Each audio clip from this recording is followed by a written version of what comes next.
buenas tardes. Bienvenidos de nuevo a este rincón virtual de la Real Academia de Córdoba, al que nos hemos acogido para retomar el ciclo de conferencias La muerte en Córdoba, creencias, ritos y cementerios, que iniciaba el pasado 3 de noviembre, pero que sufrió una pequeña interrupción la semana pasada para, como comentaba en la sesión anterior, readaptarnos a estas nuevas medidas que han hecho que hayamos tenido que optar por este formato completamente online. Así que les doy especialmente las gracias a los seguidores que tuvimos ayer, muchísimas gracias, y también a la Real Academia, especialmente a su presidente, don José Cosano, y a su secretario, José Manuel Escobar, por habernos facilitado y haber apoyado esta reconversión del ciclo de presencial a online y así dar continuidad a esta actividad que me propusieron coordinar hace ya algunos meses. Ayer nos adentrábamos de una manera mucho más concreta en la topografía funeraria de Córdoba desde finales de la República hasta prácticamente ya la tardoantigüedad, un recorrido amplio pero que sentó las bases de los conceptos sobre todo urbanísticos y topográficos, rituales, de tipos de enterramiento, de ciertas costumbres vinculadas no solo al paganismo, sino también, como fuimos viendo, a la implantación poco a poco del cristianismo. Hoy seguimos dando un paso más adelante y vamos a centrarnos en dos cuestiones de índole funeraria muy concretas, pero de especial relevancia, como son la escultura y la epigrafía. Dos elementos que en la mayoría de los casos iban unidos, porque si bien es cierto que las inscripciones funerarias podrían ir en pequeñas estelas o podrían estar figurando en columbarios o en cualquier otro tipo de enterramiento más sencillo, en muchas ocasiones las encontramos vinculadas a grandes monumentos funerarios en los que era posible exhibir las esculturas de los familiares, como vimos ayer con el monumento de tipo edícola. De igual forma, muchos tipos funerarios o basamentos funerarios en los que se recoge una inscripción hace referencia a la escultura que sostendrían. Es decir, que la representación de la imagen y la representación del nombre principalmente a través de la epigrafía eran fundamentales para alcanzar esos conceptos de memoria y de inmortalidad que tan importantes fueron para el Imperio Romano. Por eso, para estas dos sesiones era imprescindible contar con dos especialistas en la materia, como son el profesor doctor José Antonio Garriguet y el profesor doctor Enrique Melchor. El primero de ellos, José Antonio Garriguet, es profesor titular de Arqueología en la Universidad de Córdoba y miembro del grupo de investigación Sísifo que dirige el profesor Desiderio Vaquerizo. En 2002, ya una vez finalizados sus principales estudios, obtuvo una beca postdoctoral de la Fundación Alemana Alexander von Humboldt, un auténtico honor al que solo pueden acceder algunos privilegiados. Sus líneas de trabajo principales giran en torno al culto imperial, cuyo análisis ha abordado tanto desde el punto de vista arqueológico como urbanístico, y también la escultura romana, destacando en este campo sus aportaciones acerca de los retratos y estatuas imperiales de Hispania. Pero no solo eso. José Antonio Garriguet ha demostrado en estos últimos años ser un investigador muy versátil, capaz de trascender poco más allá de lo que es la escultura por la escultura. Él es uno de los herederos de esa línea winkelmanniana que marcaron durante algún tiempo la arqueología española.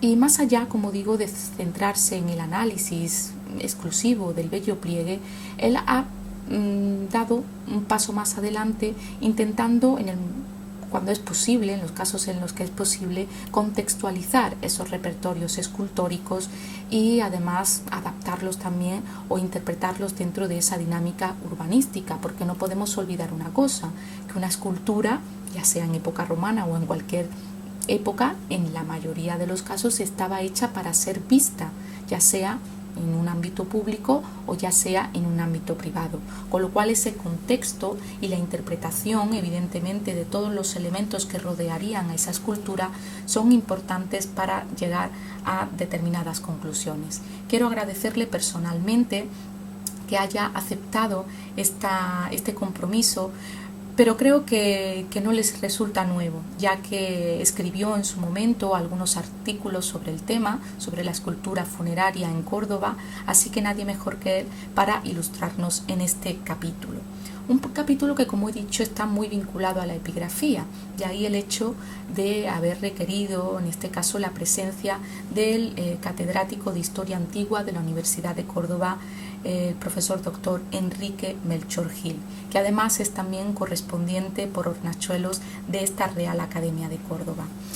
Enrique Melchor ha centrado su investigación principal en el estudio de la Hispania romana, prestando especial atención a temas de sociedad, administración y vida pública municipal. Es autor de obras tan importantes como Evergetismo en la Hispania romana, El mecenazgo cívico de la Bética, Vías romanas de la provincia de Córdoba, que todavía sigue siendo un libro de referencia a pesar de haberse publicado en 1995, la munificencia cívica en el mundo romano, el patronato cívico en la Hispania romana. Igualmente también es coordinador de una serie de obras colectivas, entre las que destaca Julio César y Córdoba, tiempo y espacio en la campaña de Munda del año 2005, Poder central y autonomía municipal del año 2006, Senados municipales y decuriones en el occidente romano 2013, o la más reciente, de Roma a las provincias, las élites como instrumento de proyección de Roma. Y es que efectivamente Enrique Melchor ha trabajado mucho sobre el tema de las élites municipales y ya en su momento pudo hacer una comparativa de la representación de estas élites en el mundo funerario. Así que, como les decía, era imprescindible contar con él para esta ponencia. Le agradezco también su disponibilidad, el haber, recogido esta invitación de buena gana, y sobre todo también a los dos agradecerles el esfuerzo de haber cambiado fecha, haber tenido que dedicarle un poco más de tiempo a esta conversión virtual de sus conferencias, pero estoy segura de que van a resultar de gran interés. Así que os cedo la palabra. Gracias a todos. Buenas tardes. Quiero comenzar mi intervención, como no puede ser de otra manera, agradeciendo muy sinceramente a la Real Academia de Córdoba por la organización del curso La Muerte en Córdoba en su primera edición, así como a la coordinadora de este, la doctora Ana Ruiz Osuna, por su amable invitación a participar en él con una breve charla sobre la escultura funeraria de Córdoba, Colonia Patricia. Espero que, a pesar de no poder impartirla en directo por las causas que todos conocemos, al menos le resulte de interés cuando la visualice. Numerosos testimonios literarios, epigráficos y arqueológicos demuestran que los romanos, ante la inevitable fatalidad de la muerte, anhelaban ser recordados por siempre por los vivos, perdurar tras su fallecimiento en la memoria de estos. De ese modo, al menos, creían que podrían gozar de la tan comúnmente ansiada inmortalidad. Muy elocuentes a este respecto son, por ejemplo, las palabras de elogio que Cicerón dedicó al senador y afamado jurista Servio Sulpicio Rufo, fallecido en el transcurso de una embajada enviada por el Senado a Marco Antonio, o las de Plinio el Joven al recordar a su querido preceptor, el cónsul por 3 veces Lucio Verginio Rufo, tras la visita a su descuidada tumba. Ese fuerte deseo de conmemoración que caracteriza al mundo romano en general y al ámbito funerario en particular, ha sido objeto de estudio en las últimas décadas por parte de no pocos investigadores. Al igual que sucede con el afán de ostentación y autorrepresentación a través de la correspondiente sepultura, aspiración estrechamente relacionada con el mencionado anhelo conmemorativo y muy presente también entre los diferentes estratos de la sociedad romana. En este sentido, la referencia textual más famosa y recurrente quizás sea el pasaje del Satiricón de Petronio, donde el liberto Trimalción, durante el banquete que ofrece en su casa, expresa con grandilocuencia no exenta de la vulgaridad y extravagancia que caracterizan al nuevo rico, al hombre, liberto para más señas, hecho a sí mismo como desea que sea su tumba. En suma, y como bien ejemplifican asimismo las necrópolis de Pompeya, Ostia o Roma, Una mirada detenida hacia los monumentos funerarios dispuestos junto a las vías de entrada de cualquier ciudad romana no solo permitía saber de inmediato quiénes eran las principales familias que habitaban aquella, así como sus aspiraciones sociales y su sistema de valores, sino también mantener viva, evocar la memoria de sus difuntos.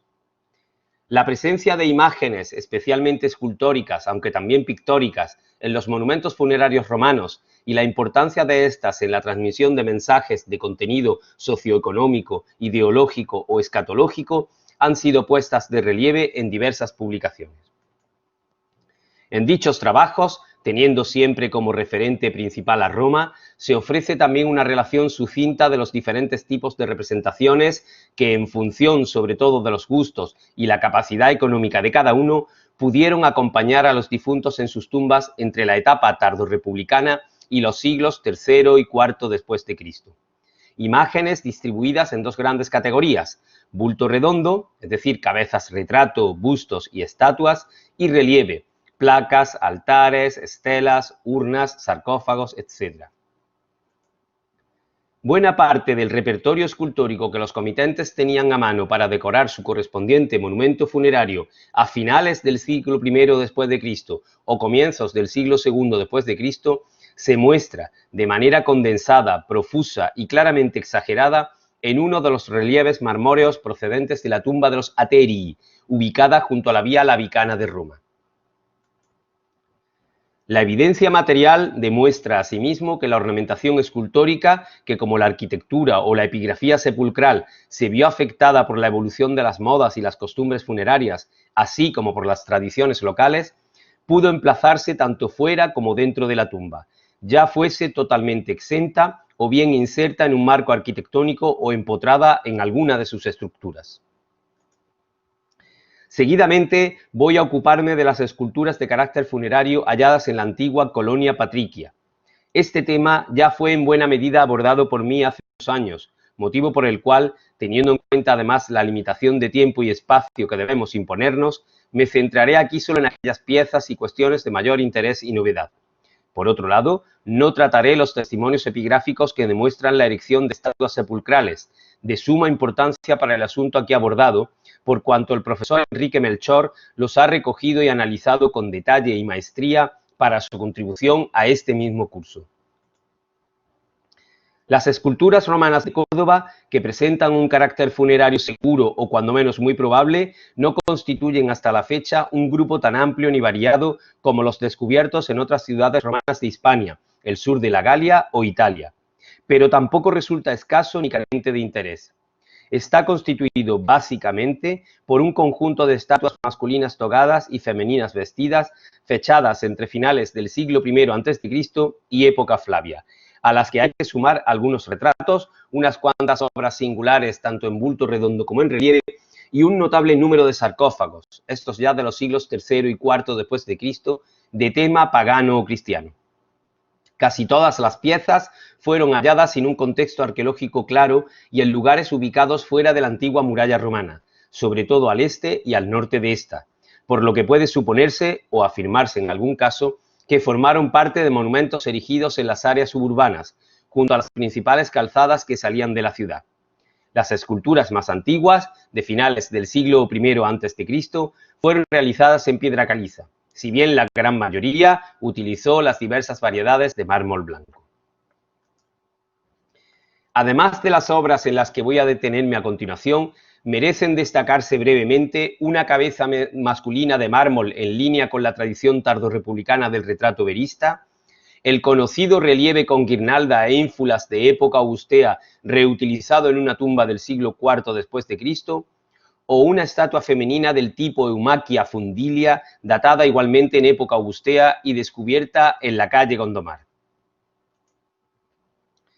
En 2004, el arqueólogo José Luis Liébana realizó una excavación en el solar número 33 de la calle Muñices, muy cerca de la Plaza de la Magdalena, esto es, a unos 575 metros al este de la ciudad romana, donde salieron a la luz restos de 4 monumentos funerarios romanos de época tardorrepublicana situados en línea junto al trazado antiguo de la Vía Augusta. Dichas construcciones fueron amortizadas en época claudio-neroniana, cuando la citada vía fue trasladada unos metros al norte con motivo de la construcción del circo de Colonia Patricia. Sobre el basamento de una de esas tumbas monumentales, la denominada Monumento Funerario I, se descubrió una estatua femenina que, además de ser una de las más antiguas de la Córdoba romana llegadas hasta nuestros días, constituye aún la única representación escultórica de gran formato que puede vincularse con certeza a su correspondiente enterramiento. Este, según el análisis de los restos constructivos y arquitectónicos realizado por Ana Ruiz, pertenecería al denominado tipo edícola, muy apropiado para acoger representaciones escultóricas exentas de los difuntos y del cual se conocen numerosos ejemplos en Italia y otras partes del imperio, incluida España. La estatua en cuestión fue esculpida en un bloque macizo de piedra caliza. Conserva torso, vientre y brazos, habiendo perdido desde antiguo cabeza y piernas. Se trata, sin duda, de la representación, en tamaño aproximadamente natural, de un personaje femenino ataviado con túnica y palla, prendas típicas de las matronas romanas. La primera apenas resulta visible, ya que el manto, dispuesto de manera muy sencilla, envuelve y ciñe casi por completo a la figura. También la hoy desaparecida cabeza quedó cubierta por aquel, como evidencian los restos de pliegues conservados sobre los hombros y en el arranque de la espalda. Solo la mano derecha, pegada a la cadera, queda libre de la palla. La mujer aparece en pose frontal, estática, con ambos brazos caídos en paralelo y pegados al cuerpo, hasta el punto de no distinguirse prácticamente de este. Los únicos indicios de movimiento son la leve torsión del cuello hacia el lado derecho y la tirantez del plegado del manto. Contemplada de frente, que fue sin duda su punto de vista principal, se aprecia un acusado contraste entre la estrechez de los hombros y la gran anchura del vientre y las caderas, mientras que las vistas de perfil evidencian unos senos muy pequeños, casi imperceptibles, y un abdomen prominente y abultado. Por detrás, la figura apenas ha sido trabajada. De todo lo anterior, se desprende que el autor de esta obra se preocupó sobre todo de recalcar los volúmenes de la anatomía femenina a través de los paños, en detrimento de los juegos de claroscuro. Por otro lado, resulta llamativa la presencia en casi toda su superficie de huellas del cincel dentado, lo cual indica que aquella no fue alisada ni pulida, a excepción solo de la mano derecha, desnuda por sobresalir del vestido, cuya labra destaca claramente en relación a la de las restantes partes de la figura. No se observan tampoco restos de policromía ni de la capa que a menudo ocultaba las trazas de las herramientas y actuaba como base para la aplicación de la pintura. No obstante, cabe pensar que la estatua, como la que veremos más tarde, debió de recibir algún tipo de mortero o estucado, habida cuenta del material blando y sencillo en el que se realizó. La utilización de piedra caliza y los detalles estilísticos comentados, unidos a una elaboración en general descuidada y tosca, permiten inferir, de una parte, la intervención de un discreto escultor local, y de otra, que la obra podría datarse hacia la segunda mitad del siglo I a.C., esto es, en un momento anterior a la utilización generalizada en Hispania del mármol como material escultórico. Ello concuerda, pues, con la fecha de construcción del monumento funerario sobre el que se halló abandonada. En cuanto a su tipología, en el estudio que llevé a cabo de ella en 2006, mostré mi extrañeza por la posición que presentan los brazos, caídos junto al cuerpo y cubiertos por el manto, cuando lo habitual en las representaciones femeninas de época republicana e imperial temprana derivadas de modelos clásicos o helenísticos es que al menos uno de los brazos se libere parcialmente de la palla y se doble hacia el torso o bien hacia adelante, agarrando o recogiendo algunos paños. Entre los paralelos que apunté entonces se encuentran dos estatuas hispanas, asimismo capite velato, aunque de mármol blanco, procedentes de Medina Sidonia, la antigua colonia Asido y Segóbriga respectivamente. No obstante, a diferencia de la pieza de Córdoba, ambas muestran sus manos dirigidas hacia adelante, en actitud orante, fechándose probablemente en época Julio-Claudia. Por esta razón, busqué también posibles paralelismos en relieves del periodo tardorrepublicano y augusteo, encontrando uno muy próximo en una pieza del Museo Nazionale Romano, fechada precisamente a finales del siglo I a.C. En dicha obra aparece un controvertido personaje femenino, representado de medio cuerpo junto con un matrimonio, que no solo endosa el manto de forma casi idéntica a como hace la estatua de Córdoba, cubriéndole también la cabeza, sino que además presenta la misma pose estática y, como evidencian los pliegues del vestido o la posición de los hombros, lleva igualmente con ambos brazos caídos y pegados al cuerpo. Con posterioridad a mi estudio, María Luisa Loza ha planteado con argumentos convincentes que la estatua de calle Muñices, que posee innegables concomitancias iconográficas y técnicas con otra procedente de Oscua, Villanueva de la Concepción, Málaga, constituiría la imagen de una viuda de la élite local vestida con el riquinium, es decir, la prenda asociada al periodo de luto que las mujeres debían guardar tras la muerte del marido. Por su parte, las estatuas ya mencionadas de Asido y Segóbriga, al igual que otra hallada en el Augusteum de Narona, Croacia, serían, según Loza, representaciones de Agripina la Mayor como viuda de Germánico, ataviadas asimismo con el riquinium. Una cronología similar a la de la escultura funeraria cordobesa que acabamos de comentar posee otra efigie, también femenina, que he publicado en primicia recientemente. En esta ocasión, la estatua se habría hallado de manera casual hace décadas en las inmediaciones de la Avenida del Brillante, que, como es sabido, constituye la fosilización de una vía romana, el denominado Camino del Pretorio. Este conducía desde la Porta Praetoria, la principal abierta en el lienzo septentrional del recinto amurallado corduense, a las ricas minas de cobre y plomo argentífero de Sierra Morena, explotadas ya en la etapa tardorrepublicana.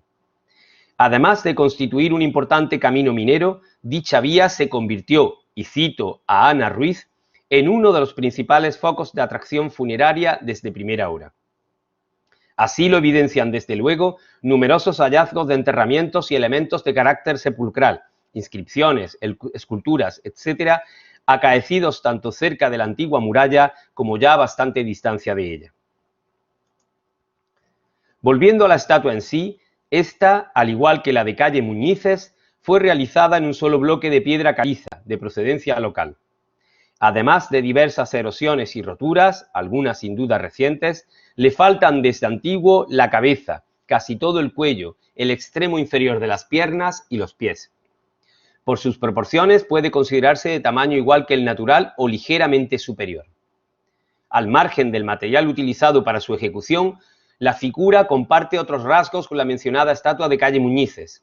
Así, la posición estante y relajada, el marcado ceñimiento de la palla que la envuelve casi por completo, la cubrición de la cabeza o la labra, en general bastante tosca.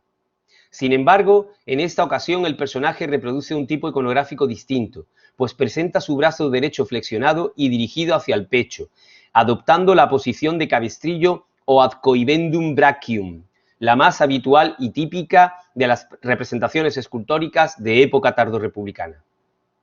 Dos detalles técnicos llaman también la atención de la pieza: la inexistencia de la mano derecha, que de acuerdo con el tipo mencionado debería situarse en el centro del pecho, agarrando los pliegues del manto, y la absoluta falta de representación del brazo izquierdo, que ni siquiera aparece insinuado bajo la palla, aun cuando ésta muestra bien terminados sus pliegues en esta zona del cuerpo. Tales ausencias no se deben a fracturas casuales o intencionales. Simplemente, estas partes de la anatomía no llegaron nunca a esculpirse. Por otro lado, la figura tiene muy poco volumen por detrás, ofreciendo un aspecto más de alto relieve que de escultura exenta, lo cual constituye un rasgo bastante característico de las estatuas icónicas elaboradas a finales de la República y muy a comienzos del Imperio. El material utilizado, al igual que los detalles estilísticos y técnicos, incluidos los errores anatómicos mencionados, conducen a datar esta estatua, salida a todas luces de un taller local, hacia los años 40-20 a.C. Ello coincide en buena medida con el uso del esquema iconográfico de brazo derecho en cabestrillo, que, como se ha indicado, puede encontrarse en casi todas las estatuas masculinas togadas, así como en numerosas imágenes femeninas con palla en relieve o exentas, fechadas aproximadamente entre las épocas de Sila y Augusto. La mayoría de las esculturas de este tipo procede de Roma o Italia, aunque también existen algunos ejemplos interesantes en Hispania y se vincula al ámbito funerario. Por consiguiente, los mejores paralelos tipológicos, iconográficos y estilísticos para la estatua cordobesa se observan en relieves funerarios romanos e itálicos de la segunda mitad del siglo I a.C., y también en algunas imágenes de cuerpo completo, como la de una mujer acompañada de un niño, prácticamente exenta y muy erosionada, fechada en los años 30 del siglo I a.C., o una estatua marmórea identificada como Octavia, la hermana de Octavio Augusto, que podría datarse hacia los años 40-30 del siglo I a.C. En definitiva, procedencia, cronología y tipología permiten interpretar a la estatua femenina hallada en el entorno de Avenida del Brillante como la imagen de una rica difunta cordobesa de finales de la República o comienzos del Principado, que debió ubicarse en su correspondiente monumento sepulcral, tal vez erigido junto a la vía que conducía a las minas de la sierra. La última pieza que trato aquí fue descubierta en 2002 en un seguimiento arqueológico dirigido por el arqueólogo César Pérez, motivado por la instalación de un gran colector en la orilla izquierda del río Guadalquivir, a casi 1 kilómetro de distancia, aguas abajo, de la antigua ciudad romana. Tales trabajos, realizados con maquinaria pesada, sacaron a la luz una estatua masculina togada y sedente, de tamaño algo mayor que el natural, que estudié hace algunos años con motivo de la reunión de escultura romana en Hispania. La escultura está elaborada en mármol blanco con vetas grisáceas. Debido a roturas antiguas, le faltan la cabeza, parte del torso, muslo y rodilla derechos, así como casi toda la mano y el pie izquierdos. Como he indicado, se trata de un personaje masculino en posición sedente, vestido con una toga amplia, de aspecto pesado y ceñida al cuerpo. El asiento en el que descansa parece un sencillo sillón y ha sido representado de forma muy sumaria. El brazo derecho está doblado hacia arriba, cruzando el pecho en dirección al hombro contrario. Con su mano agarra los pliegues de la toga. El brazo izquierdo, por el contrario, reposa sobre el muslo del mismo lado. La labra de toda la pieza es en general bastante somera. La parte posterior no ha sido apenas trabajada, evidencia de que la estatua se adosó a una pared o se situó dentro de un nicho. Según la clasificación establecida por Hans Ruprecht Goethe para las imágenes togadas, el ejemplar de Córdoba pertenecería al tipo B de los togados sedentes. Estos, ya se realizasen en bulto redondo o en relieve, constituyen un grupo reducido pero muy interesante dentro de la plástica romana, resultando muy apropiados para representar tanto a magistrados como al emperador en el ejercicio de sus funciones. Por esa razón, dichos personajes suelen aparecer sentados en una sella curulis, aunque para las imágenes imperiales se utilizaron a veces también tronos. Al hilo de lo que acabo de señalar, los togados sedentes desempeñaron una clara función honorífica, razón por la cual se ubicaron en espacios y edificios públicos como foros, teatros, etc. Buenos ejemplos de ello son un togado colosal de pórfido rojo de Caesarea, Israel, hallado en las inmediaciones del hipódromo de la ciudad y posible imagen del emperador Adriano. O las dos estatuas Julio-Claudias recuperadas en la curia del foro de Tarreparedones, Baena, que constituirían representaciones de Divus Augustus Pater y de Calígula I y Divus Claudius después, respectivamente. No obstante, los togados sedentes tuvieron también con frecuencia una función funeraria, formando parte del repertorio escultórico de tumbas monumentales. Una de las piezas de este tipo más conocidas es la estatua hallada en la Vía Casilina, cerca de Roma, interpretada como efigie de un magistrado sentado en su silla curul. Acompañaba a dicha estatua otra figura sedente, en este caso femenina, presumiblemente la esposa de aquel, fechándose ambas en época trajana. Por lo que respecta al relieve, debido a su procedencia hispana, destaca una estela funeraria bifronte de Atán, Lugo, de cronología altoimperial. En ella aparecen dos personajes masculinos o acéfalos vestidos como la estatua cordobesa con pesadas togas. ¿Quién pudo ser el varón representado en la estatua de Córdoba y qué función habría tenido ésta? A tenor de la no excesiva calidad de su ejecución, poco apropiada en principio para la imagen de un magistrado o emperador expuesta en algún edificio público de Colonia Patricia, de su hallazgo extramuros de la ciudad romana y del tipo de asiento reproducido, podría plantearse su consideración de estatua funeraria.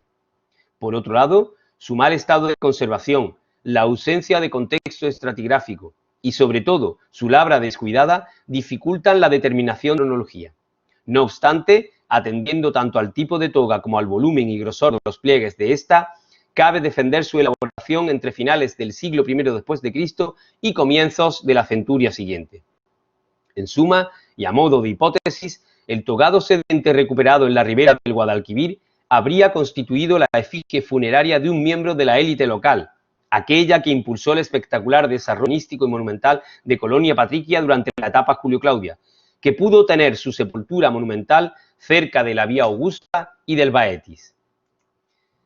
Para terminar, salvo contadas excepciones, por ejemplo el retrato verista de anciano del Museo Arqueológico o el conocido sarcófago pagano conservado en el Alcázar de los Reyes Cristianos, las esculturas funerarias de la Córdoba romana no sobresalen por su calidad artística.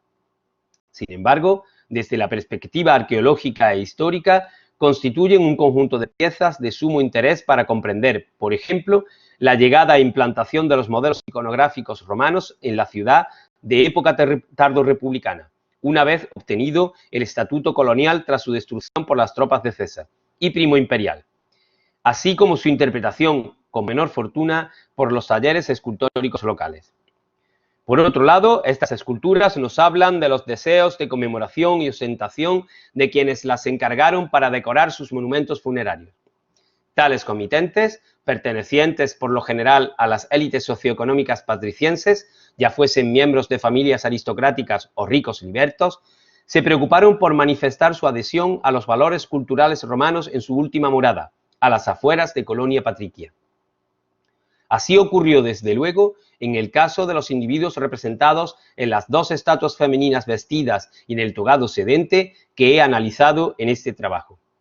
Pese a que hoy día desconozcamos sus nombres, perdidos para siempre en la noche de los tiempos, al menos podemos recordarlos, como ellos pretendieron, a través de sus imágenes. Muchas gracias por su atención.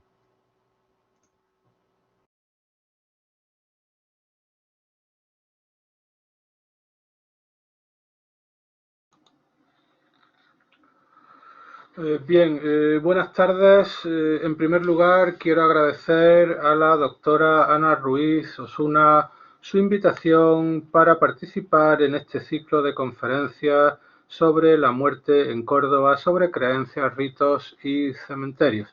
Ciclo de conferencias organizado por la Real Academia de Córdoba, de la cual yo soy correspondiente por Hornachuelos, que es mi pueblo de nacimiento y de origen. Como reza en el cartel de la conferencia, yo voy a hablar sobre la voz y la memoria de los muertos, el orden social de la Córdoba romana a través de la epigrafía funeraria y honorífica. Bien, como es conocido, la principal función de la epigrafía fue asegurar la perdurabilidad del hecho de la persona. Mediante la realización de inscripciones, las gentes en ellas reflejadas van a intentar pasar a la posteridad manteniendo sus recuerdos no solamente en la memoria de sus familias, sino también en la memoria de sus comunidades cívicas, de sus ciudades. Los epígrafes van a actuar como recordatorio del paso por la vida de las personas, así como de sus logros más destacados. Y los monumentos funerarios, con sus inscripciones generalmente sobre el dintel de las puertas de acceso a las tumbas, van a preservar la fama de las personas y van a conmemorar sus logros. Por ejemplo, Virginio Rufo, 3 veces cónsul y aclamado otras tantas veces emperador victorioso por las legiones, quiso dejar grabado en su tumba el siguiente epitafio para que se les recordase en el futuro: aquí yace Rufo, que antaño, luego de haber vencido a Vindex, no quiso el poder imperial para sí, sino para su patria. Eso es lo que dispuso este cónsul romano para poner en su tumba, según nos cuenta Plinio. Pero no solo fueron importantes las inscripciones colocadas sobre las tumbas. En las tumbas vamos a encontrar inscripciones de todo tipo. Aquí tienen un sepulcro de la ciudad de un castillo muy alejada de Córdoba, donde se está enterrando una familia al completo, e incluso en cada dintel, junto a cada vano del monumento funerario, aparecen los distintos personajes de la familia que están enterrados en ella. Atilia Festa, Atilio Festo, en fin, los distintos miembros de la familia. Pero no solamente se buscó perpetuar la memoria en las inscripciones funerarias, sino también en numerosas inscripciones colocadas en pedestales de estatuas. Las inscripciones y las estatuas honoríficas permitieron inmortalizar la fama y los hechos de los miembros más destacados de cada ciudad. Para los romanos, mantener vivo el recuerdo en sus ciudades era una forma de inmortalidad. Ellos consideraban que uno permanecía vivo o inmortal mientras era recordado por los miembros de su comunidad cívica. Por eso las estatuas permitían recordarlos, y muchas veces los miembros de familias importantes, después de su muerte, tras su muerte, dejaban establecidos legados que permitían que tras su muerte se celebrasen banquetes o repartos de dinero delante de su estatua el día de su natalicio. Los romanos no conmemoraban o no recordaban el día de la muerte de la persona, recordaban el día de su nacimiento, y había personas que dejaban establecido mediante legado que tras su muerte se organizase un banquete, una distribución de dinero delante de su estatua. Eso les garantizaba permanecer vivos en la memoria de la comunidad. La gente que quería comer ese día, ir al banquete o recibir unas monedas, acudía al acto en que se exaltaba la figura del difunto. Por tanto, tanto las inscripciones funerarias como las honoríficas buscaron los mismos fines: preservar la memoria de las personas, sus principales hechos o logros e intentar inmortalizarlos a esas personas. Frecuentemente las inscripciones funerarias de la Bética, de Córdoba, como todas esas que veis en pantalla, contienen los nombres de los difuntos, junto con la indicación de sus edades, alguna fórmula sepulcral estandarizada, y en todo caso se hace alusión a la persona que construyó el sepulcro. Tienen ahí 3 inscripciones de colonia patricia. La primera están enterrados varios miembros de una familia: M. Fabio Temisón, originario de Asido, de 70 años, piadoso entre los suyos. Aquí yace, que la tierra te sea leve. Y luego 2 personas más, su hija y otra persona más vinculada a la familia. Poca más información se da. A la derecha tienen una inscripción de un Tito Servius, que fue acomodador del teatro de Colonia Patricia. O en la parte inferior de la imagen encontráis el texto que se grabó en una tumba donde había 3 libertos de la sociedad sisaponense que fueron enterrados en ese mismo sepulcro. Dada la brevedad de estos epígrafes, pues los miembros de las élites y de los que no eran élites prefirieron como lugar para recordar su memoria y sus hechos los pedestales, los epígrafes honoríficos, y entre ellos los pedestales de estatuas que los representaban. Estatuas colocadas en espacios públicos, aunque también hay que decir que hubo estatuas levantadas como homenajes privados que se erigieron en zona de necrópolis. Una estatua encontrada en Colonia Patricia en zona de necrópolis es la del joven de Curión, miembro de la élite local de Écija, Cayo Furnio Fortunato. Cayo Furnio Fortunato era originario de la colonia Augusta Firma de Écija, y la ciudad, tras su muerte, le decretó una serie de honores.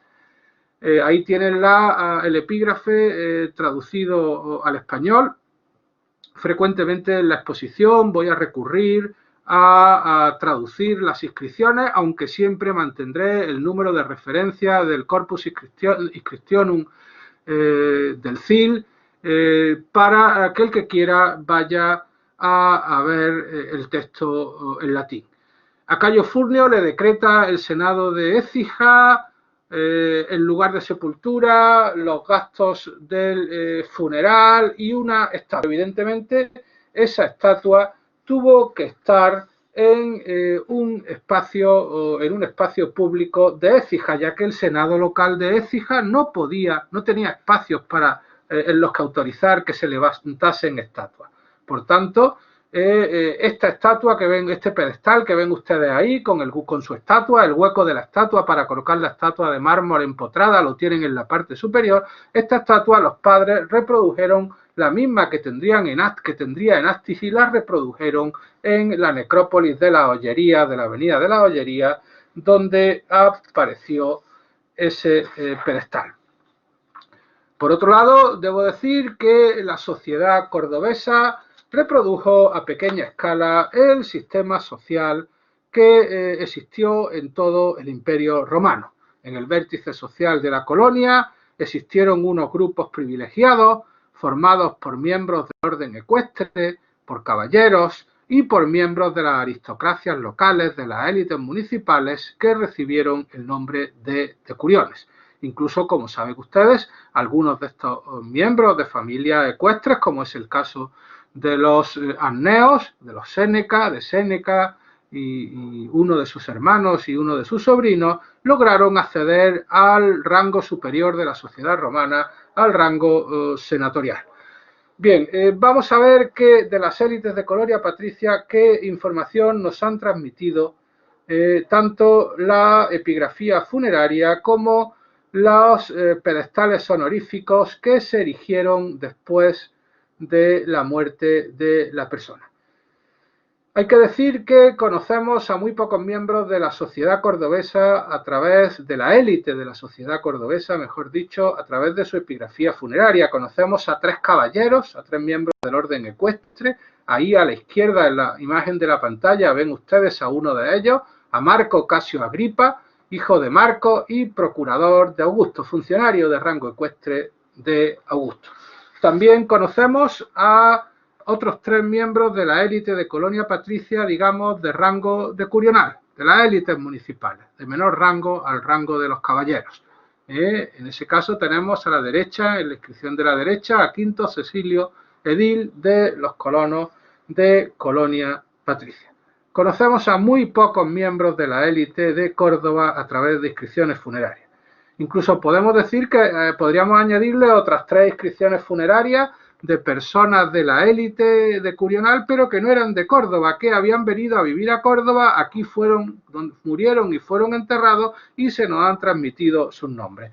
Pero sorprende que conozcamos, ya digo, a muy pocos miembros de esa élite. Sin embargo, sorprende que conocemos o tenemos en Colonia Patricia 11 testimonios de séviros augustales y de magistri y de los lares de Augusto que escogieron su tumba para preservar su memoria y para mostrar el inicio de su promoción social gracias al desempeño de sacerdocios vinculados al culto al emperador. Esa mayoría de sacerdotes de rango inferior de culto al emperador, séviros augustales o magistri de los lares de Augustos que daban culto al genio y al numen de los miembros de la familia imperial y a los lares de la casa imperial, eligieron como forma de representación la inscripción funeraria. ¿Por qué? Porque estos cargos eran ocupados por gente humilde, muchos de ellos de condición liberta, que habían sido esclavos. Es el caso de esta inscripción que ven en pantalla, Lucio Numicio, Cítorus, Sevir, pero dice que fue esclavo de una mujer. Y aquí tienen, por ejemplo, otro testimonio de otro séviro de Colonia Patricia que también eligió para ser recordado su tumba. Sabemos que en este caso, al ocupar el cargo el sevirato augustal, que lo ocupan muchos libertos y al tener un cognomen de origen oriental, probablemente sea otra persona que había sido esclavo, luego liberado y alcanzó cierto nivel de patrimonio, lo que le permitió ser elegido para un sacerdocio menor del culto imperial. Pero bien, lo que estamos viendo tanto en la inscripción anterior como en esta, ya digo que se nos han conservado 11, es que la gente de condición libre o liberta, que tenían cierto nivel de vida, clase media acomodada, ya que no podían obtener una estatua en un espacio público de la ciudad, lo que hicieron para mantener su memoria fue construirse una tumba y poner su inscripción. Mucha gente humilde debió de buscar su memoria en las zonas de necrópolis porque no tenían ninguna posibilidad de que el Senado local los honrase decretándole una estatua. Las necrópolis fueron utilizadas por determinados sectores de la población urbana no privilegiada como espacios de autorrepresentación en los que hacer ostentación del éxito obtenido en vida. De hecho, esto se vuelve a constatar en Córdoba. Bien, aquí tienen una imagen de una necrópolis de Roma.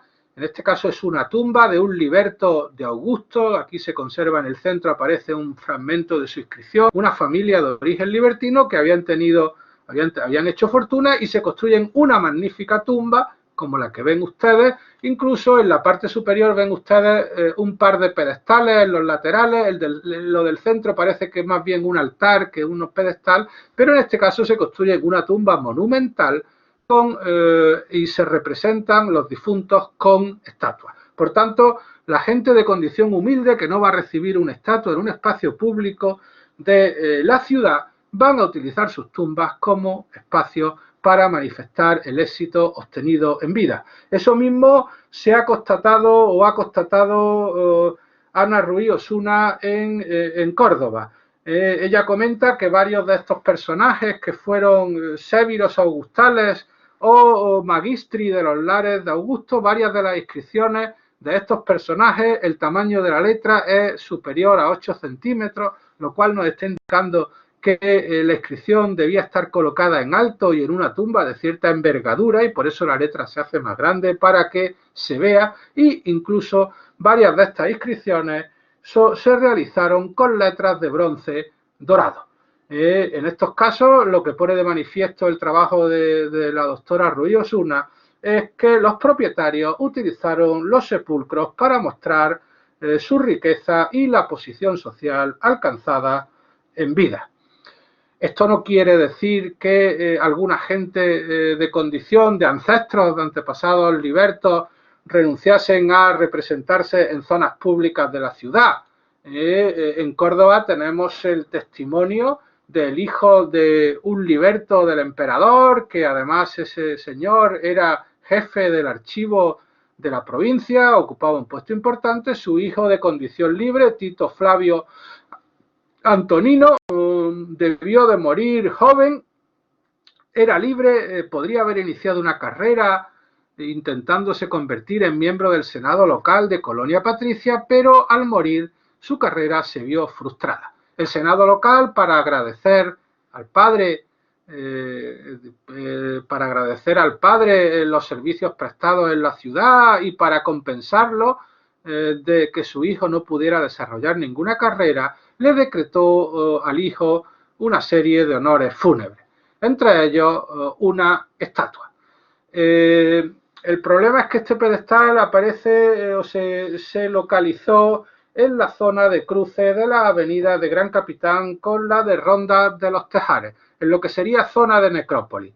Pero de aquí podemos deducir o que este epígrafe reproducía el texto de una estatua que tuvo Tito Flavio Antonino en alguna dentro del recinto amurallado de la ciudad, o que el epígrafe fue desplazado. Pero estamos seguros que este muchacho tuvo una estatua en un espacio público de la ciudad porque el Senado le está decretando el honor de una estatua y no sería ningún honor que la estatua se levantase en la tumba del muchacho. En la tumba del muchacho los padres podían haber puesto 1 o 10 estatuas del muchacho sin permiso del Senado local. El honor es que te concedan tener una estatua en un espacio público de la ciudad y Tito Flavio Antonino tuvo que tenerla. Para las élites de la sociedad romana, para los miembros de las élites municipales, los decuriones, sus familias, los caballeros, que tuvieron más fácil acceso a obtener honores, a que el Senado les concediesen estatuas en espacios públicos de la ciudad, las necrópolis debieron ser espacios de autorrepresentación secundarios, hasta el punto de que muchos de ellos prefirieron abandonar la ciudad y marcharse a enterrarse a sus propiedades rústicas. Estas personas tenían acceso a que el Senado les decretase una estatua en un espacio público de la ciudad, y las necrópolis a lo largo del siglo I y siglo II se convirtieron en espacios donde los nuevos ricos, los libertos enriquecidos, gente de condición humilde que habían hecho fortuna, lo utilizaron en espacios de ostentación de estos grupos sociales. Con lo cual, gente de la élite, y eso está atestiguado por los trabajos de Muritzen en Pompeya, decide o prefieren marcharse a sus propiedades rústicas y construirse allí su tumba, eso sí, poniendo inscripciones donde se indica su estatus. Este fenómeno que se atestigua en Italia lo tenemos también atestiguado en Colonia Patricia. Aquí tienen el caso de Lucio Postumio Superstes, fue dumbiro, los dumbiros eran los máximos magistrados que gobernaban cada año la ciudad, el equivalente a lo que sería un alcalde, aunque eran dos. Fue también pontífex, sacerdote de los colonos de Colonia Patricia. Él recibió del Senado local una serie de honores, incluso un lugar de sepultura en Córdoba, los gastos del funeral, una estatua, la estatua se colocaría en Córdoba, el funeral se celebraría en Córdoba, pero los restos posteriormente se trasladaron a la zona de Lucena, donde apareció su inscripción funeraria, que es esta que tienen ustedes aquí, en la que, y por eso pone, pertenece al territorio de Sisimbrium. La zona actual de Lucena pertenecía a este municipio que estaba en Zambra. Este señor se enterró en una villa rústica que tenía en la zona de Lucena. Aquí tenemos a otro dumbiro, otro alcalde de Colonia Patricia y de Obulco Pontificiense, de la actual Porcuna. Su tumba apareció a media legua de Obulco, a media legua de la actual Porcuna, y también, como se indica, ixitus ex, ictivi terra levis, aquí yace, que la tierra te sea leve. Este señor eligió como lugar de descanso eterno su tierra natal, probablemente en una villa que estaba a cierta distancia del núcleo de población urbano de Obulco. Aquí tenemos a otro dumbiro de Colonia Patricia, Asiaticus, cuya inscripción funeraria, que estaría en su tumba, se localizaba o se localizó en la zona de Almodóvar del Río. Y aquí tenemos a un cuarto dumbiro, también de Colonia Patricia, que aparece enterrando a su hija Marcia Prócula, patriciense, originaria de Colonia Patricia como él, pero que está enterrando a su hija en lo que hoy es, en el territorio de lo que hoy es Fuentetoja. Todas estas inscripciones nos están confirmando que estas personas que habían sido destacados miembros de la sociedad de Colonia Patricia, a la hora de enterrarse, decidieron alejarse de las necrópolis urbanas, aunque eso sí, se preocuparon de dejar grabados sus cargos en las inscripciones y los honores que se le decretaron en Córdoba, para que sus amigos, el personal dependiente de ellos, en la villa donde se enterraron, recordasen su memoria y el éxito alcanzado por todas estas personas en vida. Como ya he señalado, las inscripciones honoríficas, muchas veces erigidas tras la muerte, fueron utilizadas por las élites para mantener la memoria de su paso por la tierra. Estas inscripciones honoríficas, sobre todo acompañadas de estatuas, les garantizaban cierta inmortalidad. Así lo pone de manifiesto Cicerón cuando solicitó una estatua para el senatorial Sulpicio Rufo, que había muerto durante el desempeño de una embajada ante Marco Antonio.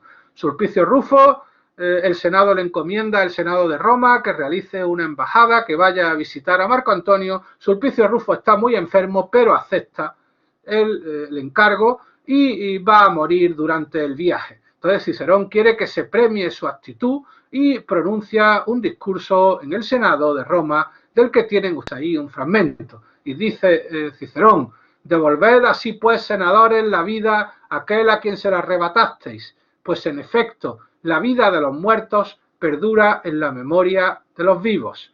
Haced que aquel al que involuntariamente enviasteis a la muerte obtenga gracias a vosotros la inmortalidad, en el caso de que otorguéis mediante un decreto vuestro una estatua a Sulpicio junto a la tribuna rostrada. Nunca el olvido de la posteridad hará desaparecer el recuerdo de la participación del mismo en esta legación, en esta embajada. Aquí lo que está diciendo Cicerón, que la forma que se tiene de premiar a Sulpicio Rufo y de garantizarle la inmortalidad es aprobando que se le levante una estatua en el Foro de Roma junto a los rostras, junto a el estrado desde el que los políticos realizaban los discursos. En el caso de Córdoba, ya hemos comentado varias inscripciones funerarias, pero que están recogiendo los honores que se le concedieron a personajes ilustres de la ciudad tras su muerte.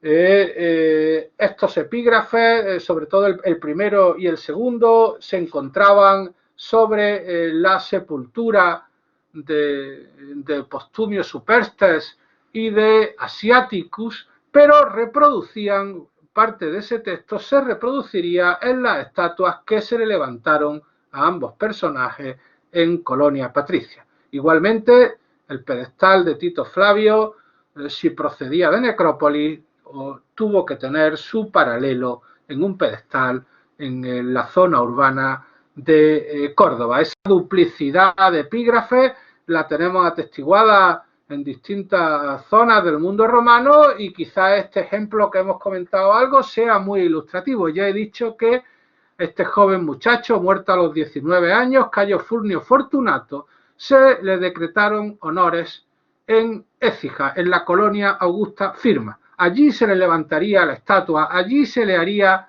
un funeral, aunque no estuviese presente los restos del difunto. Pero este muchacho, su tumba apareció en la Avenida de la Ollería. Este muchacho fue enterrado en Córdoba y sus padres quisieron reproducir el decreto honorífico del Senado astigitano en su tumba. No solamente reprodujeron el decreto honorífico, incluso reprodujeron una estatua similar a la que este muchacho tuvo en Écija.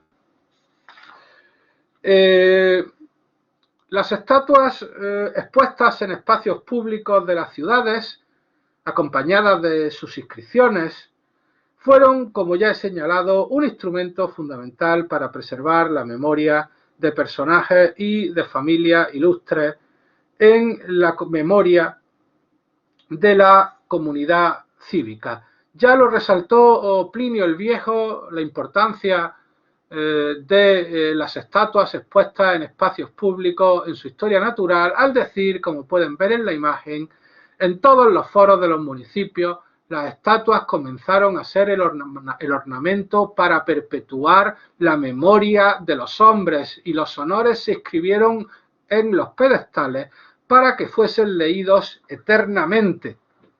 Lo está diciendo muy claramente: para perpetuar la memoria de los hombres se utilizaron estatuas junto con sus pedestales en los que pudieron ser leídos eternamente los méritos de esos personajes ilustres, y esas estatuas, el lugar preferente para colocarlos fue el foro.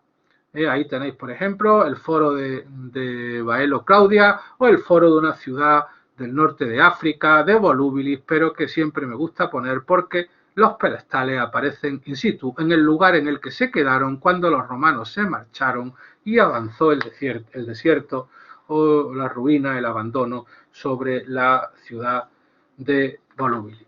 Pues bien, muchas de estas estatuas levantadas en todas las ciudades del mundo romano y por supuesto en Colonia Patricia, muchas de estas estatuas fueron levantadas tras la muerte de los honrados, como podemos ver en Colonia Patricia, donde tenemos a 15 testimonios de personajes que recibieron una estatua después de su muerte. De esos 15, 3 son inscripciones funerarias como las que hemos visto ya,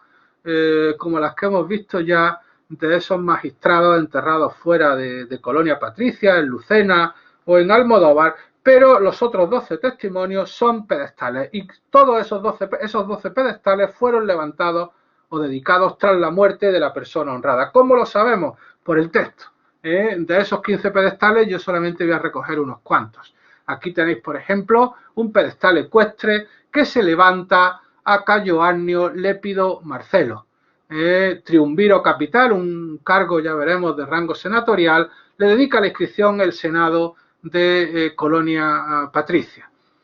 Es su madre, Quinta Gala, la que acepta el honor y remite el dinero. Esto nos está indicando que la persona ha muerto. En primer lugar, a un senador se le suele honrar cuando ya ha desempeñado cargos de su carrera política de importancia.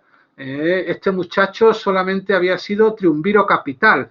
Los senadores empezaban su carrera política a los 25 años con el desempeño de la cuestura y antes de los 25 años podían ocupar unos carguitos que no se consideraban magistratura y uno de ellos era el de triunviro capital. Eso quiere decir que la persona honrada no tiene 25 años y seguramente lo que nos estamos encontrando, dado que es muy raro, a una persona se le honra con una estatua cuando ya ha sido pretor en Roma, cónsul. Por tanto, aquí lo que nos estamos encontrando es a un joven muerto prematuramente que no pudo continuar su carrera política y se le honra con una estatua por ser originario de Colonia Patricia y su madre acepta el honor pero remite el gasto que suponía pagar la estatua. Aquí tenemos otro testimonio de Julio Galo Mumiano, de rango ecuestre, fue tribuno militar, pero también fue dumbiro, alcalde de los colonos de Colonia Patricia y sacerdote del culto imperial en toda la provincia bética. A este personaje el Senado le decreta una estatua ecuestre, pero encontramos que es su esposa Aelia Flaviana la que acepta el honor y remite el dinero para pagar la estatua. Esta práctica de remitir el dinero para pagar la estatua que te decreta el Senado local fue muy común en el mundo romano. Los romanos querían, o los honrados querían tener una estatua en un espacio público y cuando se les concedía en gesto de agradecimiento y para evitar gastos a la ciudad, ellos remitían el dinero para pagar la estatua. Pero claro, lo remitía el honrado si estaba vivo. Cuando el que remite el dinero para pagar la estatua es la madre, la esposa o la hermana o el hijo del honrado, lo que nos están diciendo es que el honrado había muerto. Si el honrado estaba vivo, el honrado aceptaba el honor y pagaba el dinero de la estatua, como podéis ver en este pedestal encontrado en el Foro de Córdoba, donde se honra a Marco Elvio Rufo, Flamen de los Divinos Augustos de la provincia bética, y lo honra la colonia por decreto del Senado. Pero fijaros, dice a continuación el texto, Rufo aceptó el honor y remitió el dinero para pagar la estatua. Es decir, en este caso el honrado estaba vivo y él mismo remite el dinero. Cuando nos encontramos como en los casos anteriores, como en otros dos casos que vamos a ver ahora, que el que paga la estatua es un familiar del honrado, el honrado ya ha muerto. Luego estas estatuas fueron decretadas después de la muerte del honrado. Aquí vemos a Lucio Octavio Liciniano, su hijo paga la estatua. La estatua se decretó por decreto de los decuriones, su hijo paga la estatua, luego el honrado ha fallecido. Y aquí también encontramos a otro magistrado de Colonia Patricia, Lucio Aelio Faustino, dumbiro de los colonos de Colonia Patricia, por decreto de los decuriones, pero su hija acepta el honor y remite el dinero. Luego de esto podemos deducir que a Helio Faustino ya había muerto. Frente a estos casos, pues tenemos otros testimonios de personajes que recibieron también honores estatuarios en Colonia Patricia y no sabemos si cuando se les decretó estaban vivos, puesto que nada se indica. Muchos de ellos, como ese Rufo que hemos visto, estarían vivos, como sería el caso de Tito Merquelo, Persino Mario, como sería el caso de Lucio Manlio Galeria Bocco, por decreto de los decuriones, esto es un pedestal de estatua ecuestre, o como fue el caso de las hijas del orador Lucano, de la esposa Valeria y de una de las hijas de Lucano, Aquilia, que recibieron también un homenaje estatuario.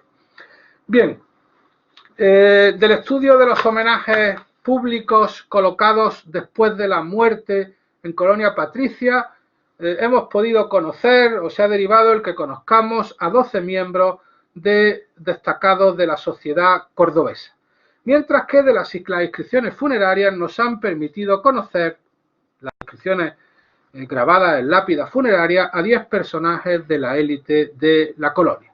Incluso siendo generosos, podríamos añadir 3 inscripciones funerarias encontradas en Córdoba que pertenecieron a miembros de la élite, en este caso no de Colonia Patricia, sino de otras ciudades de la Bética, de personas que se vinieron a Córdoba y murieron. Pero a esos 12 pedestales decretados después de la muerte de los honrados, en Córdoba tenemos otros 12 pedestales, ya hemos visto algún caso como este de Valeria y Acilia, de personajes dedicados a personajes, otras 12 estatuas dedicadas a personajes destacados de Colonia Patricia. En resumen, y no quiero marear con esos datos, tenemos una proporción final de 24 personajes de la élite conocidos por haber dejado sus nombres y méritos grabados sobre pedestales, a 13 personajes de la élite atestiguados por inscripciones funerarias, 24 a 13. Este dato sorprende, y sorprende sobre todo si tenemos en cuenta que aproximadamente un 75% de todas las inscripciones latinas que se nos han conservado en el mundo romano son de carácter funerario.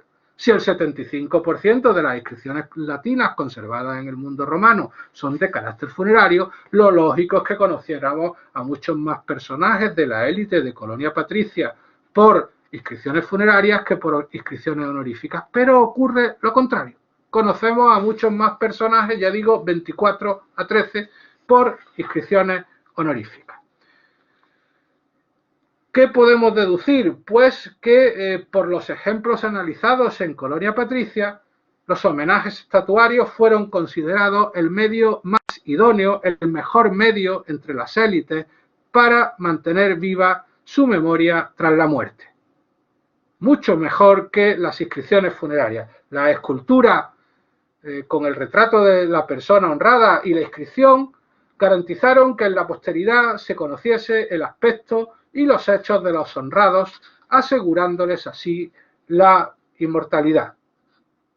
Por todo lo señalado, la voz y la memoria de los muertos, cuando estos pertenecieron a los grupos sociales privilegiados del mundo romano, esa memoria fue preservada no solamente en las necrópolis, sino especialmente en los espacios públicos de las ciudades, a ser posible, como señalan algunas inscripciones, en el foro o en los lugares más concurridos de la ciudad.